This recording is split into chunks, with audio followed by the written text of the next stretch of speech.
4天时间，收了客户1400块钱，仍然有异响。又是一台迈巴赫处理异响，17年的 S50，现在跑了8年的时间。客户过来反馈，他的座椅在行驶中有异响，行驶中减震器有异响，然后行驶中车辆后部有异响，然后踩刹车时有异响。也就是这个车，我感觉除了音响，其他哪都行。所以这次我们深层次的去给他解决全车的异响的问题。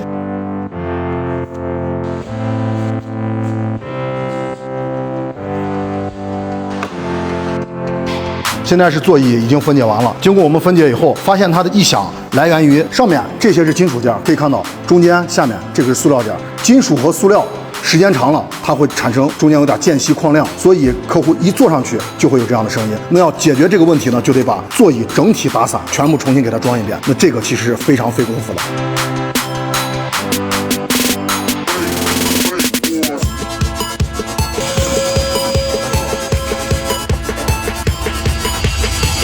昨天迈巴赫，今天 G63啊，这才跑多少公里？37904公里，其实还是个新车状态。但是这个车屏幕、仪表异响。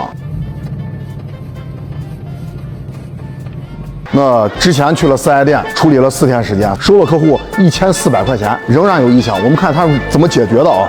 我们兄弟已经把仪表给你扒完了，可以看到这里面垫的是这个黑色淘宝发货用的这种发泡的海绵啊，然后它塞到了屏幕的后面，就妄想通过这块海绵来停止屏幕跟后面的这种共振，但实际上还解决不了的，因为它的这个异响根源其实在这个地方，就在这个风管的地方。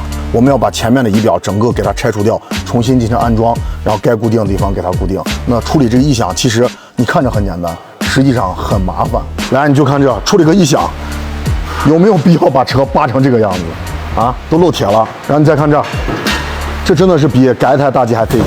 风箱拆开以后，给中间加的是这个不胶带啊，因为刚才这个风箱你这样子晃动的时候，它其实都在响。然后现在我们固定完以后已经不响了。现在好像咱们处理异响出了名了，又来了个揽胜，也是异响，我已经背不住了。这种活是既劳人又不挣钱。来，这是台路虎揽胜啊，跑了14万公里，客户反映行驶中主驾驶座椅有异响，检查客户反映右前门饰板开门时与叶子板碰撞，然后处理这个问题又是拆皮和它来看。噼里哐啷全部拆完，那像这种活，大部分人不愿意接，就跟刚才那个大 G 一样，费时费力，没有人愿意干这个活。但作为我们来说，那这些其实都是我们的老客户。你说他的车异响，你不能不管吗？你打开门做生意，你不能挣钱的我干，不挣钱的我不干，那违背了咱们开店的初衷了。如果你的车有异响，我帮你处理，好话。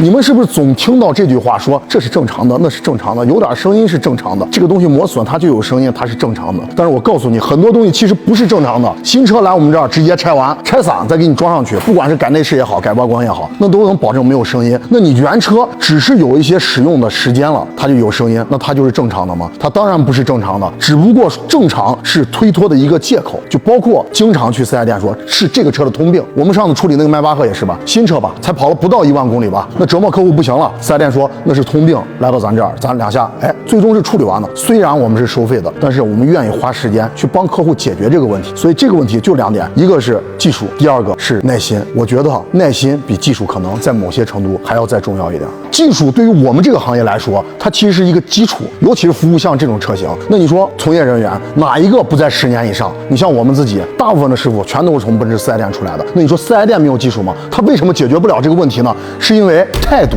和对于这个东西的要求，他的态度告诉你正常，所以这个事儿就没有办法能做得下去。当我打心里觉得这个东西就是麻烦，我就是不想做，我糊弄2下就能过去，那你说这个东西他能做出来吗？他不可能做得出来，对不对？其实像我觉得我们又不造火箭，又不让火箭升空，哪有那么多难的事情让我们干？其实大部分99%就是态度，那态度决定一切，细节决定成败，这可是我们老师教我的。